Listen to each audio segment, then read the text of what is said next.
you've written a couple of these. Did you ever expect that you would be getting behind the camera for this? I'm sorry, I was listening to her. Well, ask that question again, because I totally would. I'm standing next to McKenna Grace. You've written Anna Camp, yeah. No, you've written. Yeah, you've written a couple of these. Did you ever expect you would be getting behind the camera and directing one? No, never. I never thought. I kind of, after Scream 4 and after West Pass, I kind of thought it was over for me. I said, this franchise, I've said goodbye to this franchise so many times, and they keep luring me back in. But I didn't. With Scream 4 and 5, Jamie Vanderbilt called me. I'd been friends with him for a lot of years, and he said, we really want you to be a part of this movie. I go, and do what? What am I going to do? And he said, you're godfather of the project. I go, what does that mean? I don't quite know what does that mean? And so what it meant was I got to be part of a new family. I got to be part of this new crew of people who loved Scream so much that they wanted to make one.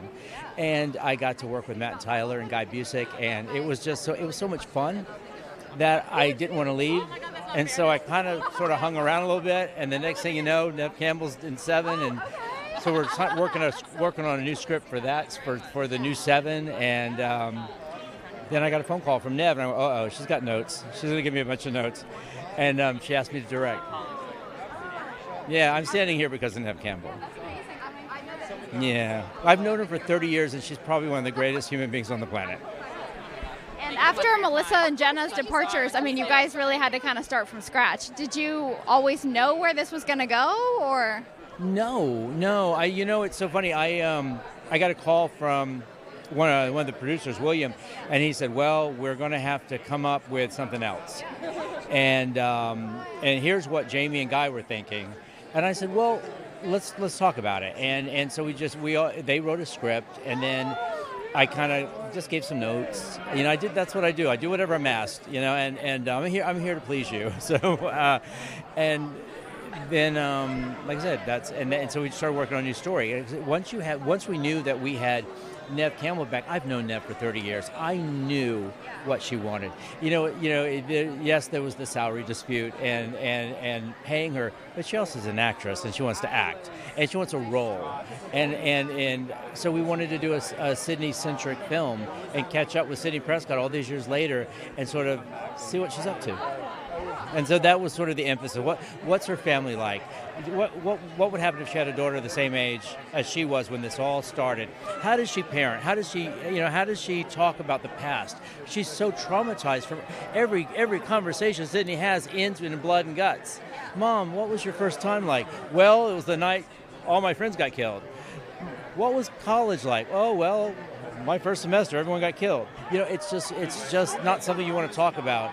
But if you have a daughter who desperately wants to connect with you, that's a conflict that we sort of establish in the movie, and that's what it's about. And the decision to bring all these people that we had thought died back, I mean, how early did that come about? How did you guys kind of figure all that out? I wish I could take credit for everything, but I can't at all. That was someone else's idea, and I want to point right at Guy Busick and Jamie Vanderbilt. I didn't even cross my mind, and they said, well, what about this? And I went, yeah, that'd be a great idea. I had that exact reaction. I was like, it's kind of like when they said they were going to go to New York. Well, we're going to take the movie to New York. I went, I don't think it's going to work. I think it's a small town story. And then, boy, was I wrong.